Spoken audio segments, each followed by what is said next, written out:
Assalamualaikum warahmatullahi wabarakatuh. Selamat pagi pemirsa Potere Spesial Podcast. Menjadi polisi yang baik tidak semudah membalikkan telapak tangan. Banyak rintangan, banyak tantangan, banyak cobaan yang akan dihadapi. Terlebih lagi pada saat penegakan hukum, proses penegakan hukum di tengah-tengah masyarakat. Seperti apa keluh kesahnya, seperti apa tantangannya. Saat ini kita bersama PLT Kanit 1 Torjawali Samapta Polda Sulsel, Bapak AKP Aspada. Kita sapa beliau. Assalamualaikum, Pak. Waalaikumsalam warahmatullahi wabarakatuh. Apa kabar, Bapak? Alhamdulillah sehat. Menjadi polisi itu enak ya, Pak? Ada enaknya, ada tidak enaknya. Masya Allah. Masya Allah. Ya, kita cerita yang enak-enaknya dulu, Yang Pak. enaknya Seperti dulu, apa? Ya. siap. Jadi menjadi seorang polisi pada saat melakukan tugas membantu masyarakat dan berhasil melaksanakan tugas-tugas yang diberikan, itu adalah suatu kebanggaan. Apalagi mencegah terjadinya kejahatan. Itu merupakan suatu kemuliaan dan kebanggaan bagi kami personil patroli perintis presisi, khususnya yang bertugas setiap hari, pagi, siang, sore, dan malam, 1 kali 24 jam di jalan-jalan yang ada di Kota Makassar. Di Makassar sudah berapa tahun, Pak Aspada? Saya bertugas di Makassar kurang lebih 24 tahun. 24 tahun ya, Pak ya. Suka duka bertugas di Makassar itu seperti apa? Pertama kali bertugas di Makassar, saya dilantik menjadi seorang anggota Polri di tanggal 23 Desember 2000, Bintara tahun 2000, kemudian saya bertugas di Kabupaten Kepulauan Selayar. 3 bulan saya bertugas di Kabupaten Kepulauan Selayar, kemudian saya dimutasikan ke Direktorat Samapta Polda Sulsel, yang saat itu saya masih aktif sebagai atlet dayung, atlet dayung Sulawesi Selatan. Selanjutnya kegiatan-kegiatan rutin yang saya laksanakan setelah selesai menggantungkan dayung di Sulsel, kemudian saya banyak aktif di setiap pelatihan, kemudian sekolah pendidikan kejuruan, khususnya untuk Direktorat Samapta Polda Sulsel sebagaimana tugas pokok saya. Dari situlah saya membentuk mengevaluasi setiap kegiatan-kegiatan yang dilaksanakan di lapangan, kemudian dukungan dari pimpinan, sehingga kemudian kita latihkan kepada anggota sebelum melaksanakan tugas di lapangan. Itulah yang selama ini kita jadikan dengan pedoman seperti yang saat ini kita boomingkan di Direktorat Samapta Polda Sulawesi Selatan. Patroli perintis presisi Polda Sulawesi Selatan adalah sosok polisi penolong untuk masyarakat. Ya, Pak Aspada, Makassar sebagaimana kota-kota besar lainnya itu identik dengan tingkat kriminalitas yang tinggi. Kira-kira treatment apa yang Bapak gunakan bersama anggota untuk menekan angka kriminalitas di kota ini, Pak?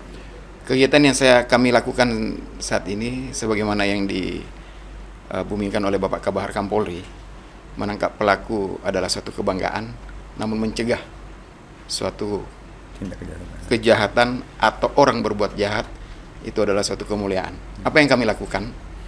Kami rajin melaksanakan patroli dialogis, menyambangi masyarakat. Yang dulunya mungkin patroli hanya lewat, sekarang tidak. Di mana ada masyarakat, di situ ada patroli yang berkunjung. Kita dialog, kita minta pendapatnya mereka, apa-apa saja gangguan-gangguan Kamtibmas yang ada di sekitarnya. Namun kami akui bahwasanya pelaksanaan tugas yang kami lakukan baik dari patroli perintis Polda Sulsel dan juga Polrestabes Makassar ataupun perintis-perintis yang ada di wilayah belum terlalu maksimal kami laksanakan, yang mana diantaranya adalah sebagian daripada anggota itu kekuatan kami tidak cukup. Kemudian pada saat kita melaksanakan patroli, 1 jam kita tinggalkan satu lokasi, biasanya baru terjadi, sehingga itu menjadi evaluasi buat kami. Dan sekarang yang kami lakukan adalah bagaimana mendekatkan diri kami kepada masyarakat, mengajak masyarakat baik itu melalui media sosial, Instagram ataupun via WhatsApp, kami serahkan nomor handphone. Jadi semua anggota patroli khususnya Komandan Regu termasuk kami sebagai Kanit menyerahkan nomor handphone kami kepada masyarakat, yang mana jika terjadi sesuatu dimanapun menginformasikan kepada kami akan teruskan kepada satuan-satuan kewilayahan yang mempunyai kewenangan itu. Pak Aspada, berdasarkan catatan kami 3 bulan terakhir, tindak kriminalitas yang tanda kutip cukup meresahkan masyarakat, terutama pengguna jalan itu adalah balapan liar. Ya. Bahkan 2 pekan kemarin ini ada terjadi korban tewas ya di Jalan Petarani. Kira-kira apa sih yang menyebabkan para pelaku ini yang dinominasi usia remaja ini, Pak Aspada, tanda kutip bertarung maut untuk aktualisasi diri seperti ini? Kira-kira seperti apa itu, Pak? Ya, sudah sering kami mengamankan juga beberapa anak-anak remaja, khususnya di subuh hari, dini hari. Kegiatan mereka yang lakukan itu adalah freestyle dan konten. Jadi mereka merasa bangga pada saat kontennya itu rame dengan kegiatan-kegiatan freestyle yang mana tanpa memikirkan dampak bagi dirinya sendiri dan pengguna jalan lainnya. Kami melaksanakan patroli bersama setiap malam minggu, itu ada patroli gabungan dari Polda gabung dengan Polrestabes dan TNI. Itu kita lakukan kegiatan penyekatan. Untuk malam-malam, selain daripada malam minggu, kita tetap memposisikan personil setiap saat.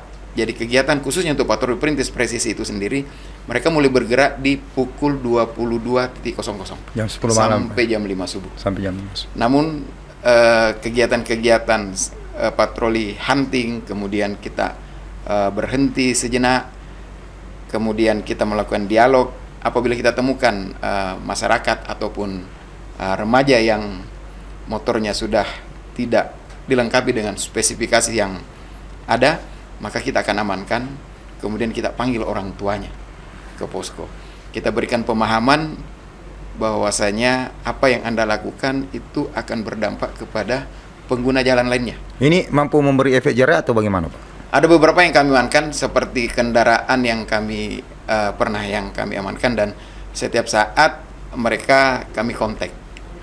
Dan malah ada beberapa orang yang sudah kami jadikan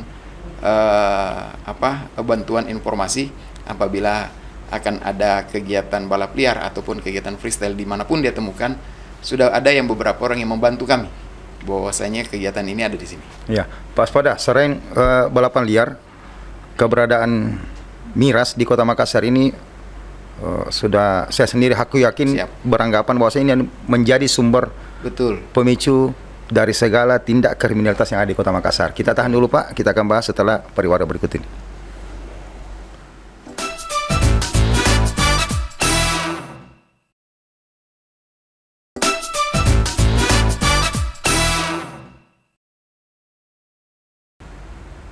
Kembali bersama saya Yusuf Alfarisi di program Potere Spesial Podcast. Pak Aspada, minuman keras kita yakini, saya juga pribadi hakul yakin bahwasanya ini menjadi sumber pemicu dari segala tindak kriminal yang ada, terutama yang dilakukan oleh saudara-saudara kita yang hidup di jenjang menengah ke bawah. Nah, di Makassar kenapa semakin sering dirazia, semakin banyak juga mirasnya ini, Pak Aspada? Ya, jadi sejak kami menjabat sebagai mulai dari Karubin Ops Samapta Polres Pelabuhan Makassar, kemudian kami dimutasikan ke Polda Sulsel, yang menjadi prioritas utama buat saya pribadi bersama anggota yang didukung oleh pimpinan Bapak Kapolda, Wakapolda dan Direktur Samapta Polda Sulawesi Selatan. Kemudian kami disekolahkan khusus untuk penanganan tindak pidana ringan namanya, kalau untuk di minuman beralkohol. Sepulang kami dari sekolah itu, kami melakukan berbagai pendekatan dulu. Setelah kita lakukan pendekatan, ternyata itu tetap dilaksanakan, maka kita akan mengambil tindakan hukum. Jadi hukum ini terakhir. Beberapa tempat yang sudah pernah kami lakukan penegakan hukum yang sampai ke pengadilan adalah di sepanjang Jalan Nusantara, ada beberapa tempat. Kemudian toko-toko yang tidak memiliki surat izin penjualan minuman beralkohol, itu yang kami lakukan penindakan. Kemudian jalur masuk minuman keras tradisional jenis balok yang banyak masuk. Yang terakhir kami amankan waktu hari Sabtu. Jadi waktu hari Sabtu itu kami mengamankan ada kurang lebih 300 botol. Ini minuman tradisional atau Tradisional. Tradisional. 300 botol yang kami amankan. Jadi 300 botol ini kemudian proses, dan tadi pagi kita laksanakan sidang, kebetulan kami penuntutnya, dan alhamdulillah oleh hakim menyatakan yang bersangkutan bersalah dan sudah diberikan denda yang menurut kami itu maksimal.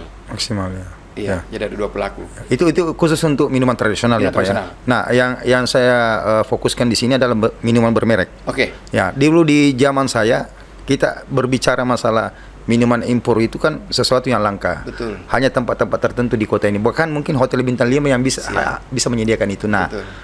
Kondisi kekinian saat ini Pak Aspada, hampir semua penjual minuman keras menyiapkan minuman impor. Betul. Yang jadi pertanyaan, ini mereka punya izin atau tidak? Iya. Jadi beberapa tempat yang kami datangi yang kalau kita mengacu ke Perda Makassar tentang peredaran minuman beralkohol, itu hanya betul yang sampaikan hotel yang ada izin wisatanya. Kemudian setelah dia memiliki izin wisata, dia wajib mempunyai namanya surat izin pengeceran minuman beralkohol atau SKPLA, SKPLB, SKPLC, surat keterangan penjualan minuman langsung. Yang keluarkan ini pusat atau pemerintah kota? Dari pusat setelah mempelajari NIB-nya, namun pengawasan dan pengendaliannya ada di Pemerintah kota. pemerintah provinsi dan pemerintah kota. Iya, siap. Nantinya. Jadi beberapa tempat yang kami sudah lakukan penindakan itu sudah banyak, termasuk beberapa tempat pernah di Jalan Batu Putih, kemudian di Jalan Andi Pangeran Petarani, kemudian di Urip. Beberapa putus, semua kena denda. Dan saat ini ada barang bukti yang sudah siap kami musnahkan nanti, tinggal menunggu perintah pimpinan untuk dimusnahkan mungkin dalam waktu dekat. Ada kurang lebih 10.000 botol. 10.000 botol. Ini dari berbagai merek ya? Berbagai merek, golongan A, B, dan C. A, B, dan C. Siap. Nah, Pak Aspada, pada saat mereka diberikan denda, ada tidak efek jerahnya ke mereka? Minimal melengkapi izin-izinnya atau tidak menjual minimal yang secara standarisasi izin mereka tidak punya hak untuk menjual itu. Betul. Jadi ada beberapa orang atau beberapa toko yang memang berhenti total setelah kita amankan, seperti yang kami amankan di daerah Manggala, itu berhenti. Kami dialog, kami panggil ke tempat kami setelah ada di sidang putus, kami sampaikan bahwasanya apa yang Anda lakukan mungkin lebih baik, ada pekerjaan lain daripada Anda menjual minuman beralkohol yang dampaknya akan negatif bagi masyarakat, apalagi dikonsumsi oleh anak di bawah umur nantinya. Yeah. Beliau berubah, beliau menangis. Anaknya, istrinya datang ke posko kami, berjanji, saya tidak akan menjual. Seminggu setelah kami ketemu, kami mendatangi tempat tersebut. Setelah kami sampai ke tempatnya, ternyata betul yang bersangkutan sekarang menjual nasi kuning, Masya Allah. kopi. Sehingga suatu kebanggaan sendiri buat kami bahwasanya apa yang kami lakukan terhadap orang ini membawa perubahan yang sangat besar, sehingga pengaruh-pengaruh miras kepada masyarakat khususnya anak di bawah umur itu bisa kita tekan. Ya. Ada salah satu spot penjual miras di Kota Makassar. Ini menjadi ikon, menjadi trademark ya Kota Makassar, khusus bagi mereka yang senang dengan miras. Ini Batu Putih. Yap. Batu Putih Bapak pernah grebek? Pernah. Berani sekali Bapak grebek ya pada saat itu. Ya, jadi pada saat saya amankan itu sempat juga ada penyampaian kami sampaikan, saya sudah lama menjual minuman keras. Puluhan tahun ya Pak ya? Puluhan tahun. Ya. Kurang lebih 24 tahun. Kok baru sekarang saya di razia? Ya. Saya sampaikan, kami datang berdasarkan pengaduan masyarakat. 24 tahun saya dinas, baru kali ini saya tugas di tempat tindak pidana ringan. Ya. Kalau dari dulu 24 tahun yang lalu mungkin saya berdinas di tindak pidana ringan dan saya mempunyai kewenangan itu, maka 24 tahun yang lalu saya akan datang. Apa yang melatar belakangi Pak Aspada sehingga punya niat yang berani untuk menggerebek Batu Putih pada saat itu Pak? Pengaduan masyarakat yang masuk ke Instagram, kemudian kami baca di medsos. Bapak tidak berpikir bahwasanya dia eksis selama puluhan tahun itu pasti tanpa dilandasi izin yang Sudah sesuai dengan dilengkapi. aturan. Iya. Bapak tidak berpikir bahwasanya mungkin ada kekuatan-kekuatan lain yang membackup dia atau bagaimana pada saat itu? Pada saat saya melaksanakan tugas itu, nawaitu saya bagaimana membawa polisi ini sesuai dengan sumpah jabatan saya, membawa menegakkan hukum, menegakkan aturan tanpa pandang bulu. Pada saat saya mengamankan, ada beberapa yang menghubungi kami, namun kami sampaikan bahwasanya ini sudah pengaduan masyarakat. Pada saat di razia, Batu Putih ini dilengkapi dokumen izin yang komplit atau bagaimana, Pak? Pada saat kami datang, dia hanya memperlihatkan NIB. NIB. NIB. Iya, benar. Kemudian kami bawa di sidang, dan memang pada saat persidangan itu ada beberapa dari Pak Hakim yang menjadi acuan. Jadi selama itu dia hanya mengantongi NIB, Yap. beroperasi puluhan tahun, tidak pernah digerebek, tidak pernah dirazia. pernah digerebek. Masya Allah. Jago ya, Pak ya. Kita peringatan dan Iya. memang setelah sidang itu kita sudah sampaikan untuk segera melengkapi Iya. perizinannya kalau memang mau menjual, karena kita sayangkan karena di peraturan daerah Kota Makassar untuk penjualan tempat penjualan minuman beralkohol itu harusnya tidak berdekatan dengan tempat ibadah. Namun yang kita dapatkan saat ini tempat-tempat penjualan minuman beralkohol itu masih ada di tempat-tempat ibadah. Kiranya ke depan kita sinergi terus dengan pemerintah Kota Makassar. Kami selalu koordinasi dengan. Pasca razia itu ada perubahan yang di Batu Putih. Iya. ada Apa-apa saja perubahan. perubahannya, Pak Aspada? Minuman yang selama ini yang dia pajang sangat banyak itu sekarang udah kurang. Sangat kurang, mungkin tinggal stok yang mau dihabiskan. Karena setelah kita lakukan persidangan, kita ingatkan bahwasanya apa yang Anda lakukan ini tolong dilengkapi secepatnya. Ya. Kalau memang ada yang kurang, itu diperbaiki. Ya, Pak Aspada, menjadi polisi yang baik itu kan banyak tantangannya, Siap, banyak cobaannya. siap. Nanti tantangannya, cobaannya dijawab dengan jujur ya, Pak Aspada. Siap. Kita bahas setelah pariwara yang berikut ini.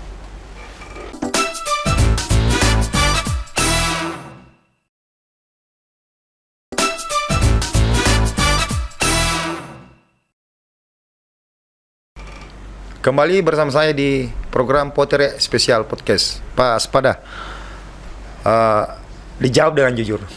Cobaan yang terberat yang Bapak hadapi selama menjadi polisi itu apa?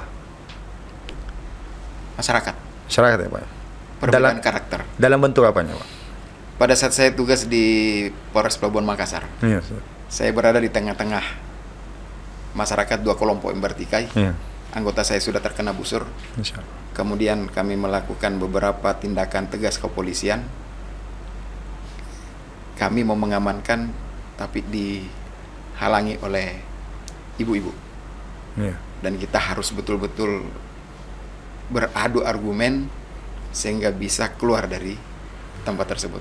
Karena yang saat itu sekitar pukul 3 subuh, yang ada di pikiran saya saat itu, bagaimana menyelamatkan anak buah saya yang kami hanya kurang lebih 8 orang, sedangkan pertikaian dua kelompok ini ada ratusan. Masya Allah. Iya. Dan pada saat itu, Alhamdulillah Kami bisa terobos satu kubu. Saya sampaikan sama anggota, tetap 2 orang sebagai body system. Intinya kita bisa keluar dulu dari tempat ini. Iya. Karena batu, busur itu sudah mengarah semua ke kendaraan yang kami bawa. Dan sempat ada satu kendaraan orang media yang tersandra saat itu. Itu yang kejadiannya di depan Polres Bukan, kejadiannya itu di Barukang pada saat Barukang. ramai perang kelompok. Perang kelompok. Iya. Pak Aspada, dalam hal melakukan pendidikan hukum, penegakan hukum, pernah tidak Pak Aspada diperhadapkan di dua sisi yang berbeda? Salah satunya Bapak ingin menegakkan hukum, di satu sisi Bapak diiming-imingi sesuatu yang berbau bersifat duniawi. Kira-kira pernah tidak diperhadapkan? Sering ya, Pak ya? Sering. Satu contoh saya yang paling berkesan dalam karir Bapak itu apa? Pada saat saya mengamankan minuman keras yang kurang lebih 2.000 botol pada saat saya di Kasat Sabara. Kasus Sabara. Cobaannya seperti apa, Pak? Dijelaskan ke pemirsa kami. Jadi saat itu saya di dalam ruangan, terus ada anggota saya 1 orang. Kami dibawakan uang 1 gopok. Uang 1 gopok. Siap. Bapak yakin itu uang? Yakin Terbungkus? karena terbuka. Terbuka ya, Pak ya? Oh, Masya Allah. Ini terang-terangan ya, Pak, terang-terangan. Minta tolong, Iya. ini ada bantuan. Tapi alhamdulillah saat itu saya sampaikan bahwasanya hukumannya nanti di persidangan itu nggak sampai segini. Tolong dikembalikan, jangan ajari saya untuk menerima uang yang bisa menjerumuskan saya nantinya. Bapak tidak berniat punya banyak uang, Pak? Berniat pengen, tapi alhamdulillah amanah dari almarhum bapak saya, karena kebetulan almarhum bapak saya dengan almarhum istri saya pada saat saya dipasangkan pangkat di Sukabumi, pada saat saya pelantikan perwira, pesannya jangan makan sebelum anggotamu makan. Istri saya berpesan jangan pernah menerima uang yang tidak jelas dari mana asalnya, karena akan digunakan oleh anak istri. Mulia sekali pemirsa NSD Makassar. Ini menjadi satu pelajaran yang penting, bahwasanya bagaimana mengubah citra kepolisian itu sendiri, ya dimulai dari internal kepolisian itu. Bagaimana dia melakukan tindakan persuasif, justice restore ya Pak ya, Siap, apabila restoratif justice ya, apabila itu diperlukan, dan menjamin 100% secara mentalitas mampu menghadapi godaan-godaan, cobaan-cobaan seperti yang dilakukan Pak Aspada. Pak Aspada, saya sangat tertarik dengan kemasan singkat penjelasan Anda, bagaimana Anda menolak itu apa dan sebagainya.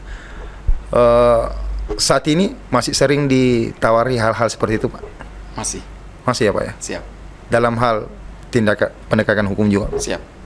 Bapak tolak juga? Tolak. Masya Allah, kalau dikumpul itu Pak bisa bisa jadi miliarder ya? Bisa, karena prinsip rezeki itu sudah digariskan oleh Allah Subhanahu Wa Taala, karena saya Muslim.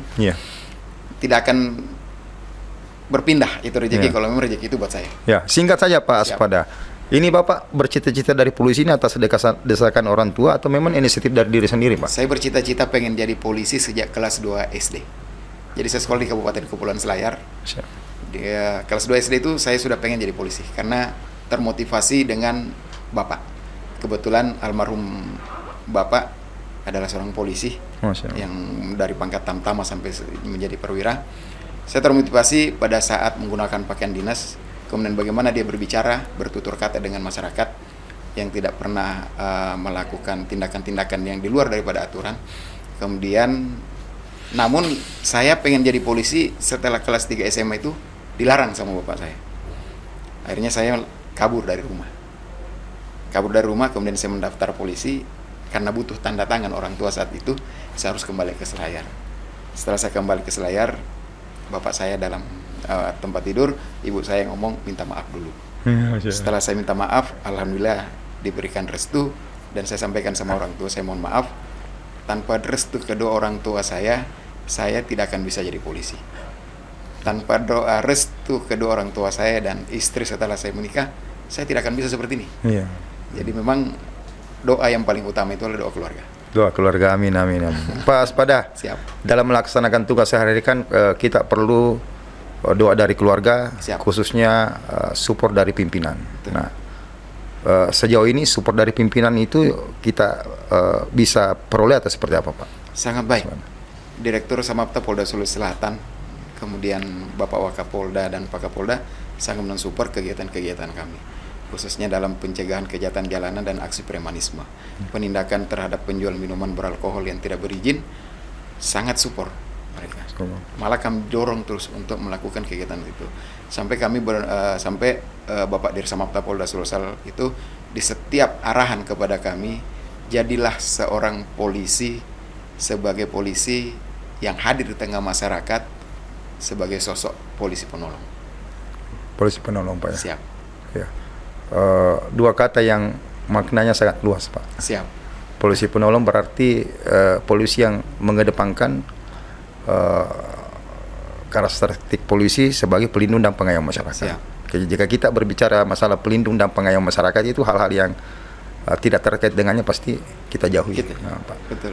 Pak Aspada, singkat saja bagaimana pesan Bapak untuk masyarakat, khususnya untuk lembaga kepolisian supaya tetap bersinergi dalam hal mewujudkan ketertiban dan keamanan dengan maksimal, khususnya di Kota Makassar. Seperti apa Pak? Ya, harapan saya kepada seluruh masyarakat khususnya di Sulawesi Selatan, Makassar pada khususnya,